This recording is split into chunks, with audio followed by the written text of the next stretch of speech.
Karibu mpendwa msikilizaji na mfuatiliaji wa St. Gaspar Media katika kipindi cha maisha ya watakatifu.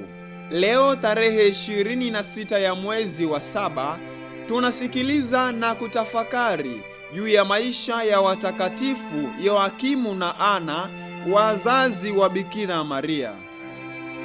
Injili zote hazigusii lolote kuhusu wazazi wa Bikira Maria. Lakini Injili ya Yakobo, Injili ambayo sio rasmi, iliyoandikwa katikati ya karne ya pili, inasema kuwa Ana maana yake neema na Yoakimu maana yake Mungu anayeokoa walikuwa wazazi wa Bikira Maria.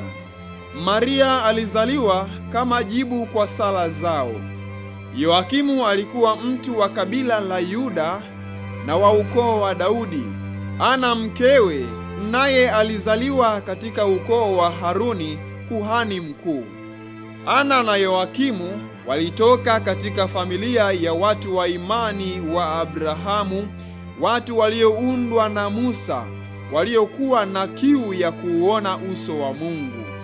Ana ni mtakatifu wa pekee kwa kuwa ni katika tumbo lake Bikira Maria alikingiwa dhambi ya asili na kuwa mama wa Mungu. Yoakimu na Ana kwa muda mrefu walikuwa wanahangaika kumpata mtoto. Hivyo waliweka nadhiri kwa Mungu kuwa akiwajalia mtoto watamtolea kwa Mungu amtumikie Mungu. Mtakatifu Jeronimo anatuambia ya kuwa waligawa mali yao mafungu matatu. Fungu moja lilitumiwa kwa kupamba hekalu la Yerusalemu, fungu lingine waliwagawia maskini, na fungu la tatu walilihifadhi kwa chakula chao wenyewe. Kwa kuwa wote wawili walikuwa watakatifu sana, Mungu aliwateua wawe wazazi wa Bikira Maria. Tangu karne ya 6 Wakristo waliwaheshimu wazazi hawa.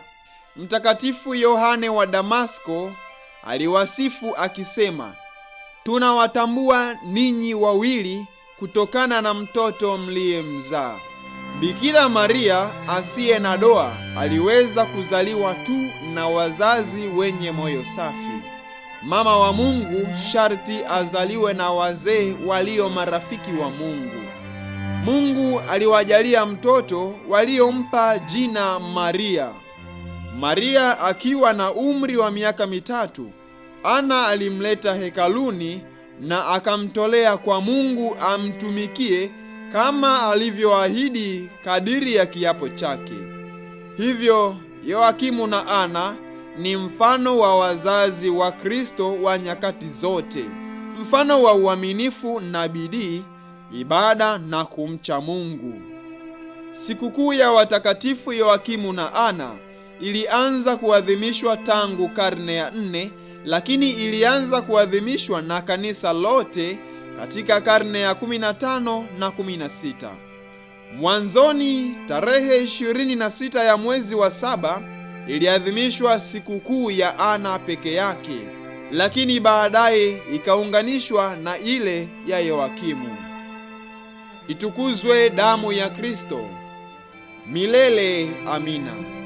Tafakari fupi inayotokana na maisha ya watakatifu Yoakimu na Ana, wazazi wa Bikira Maria.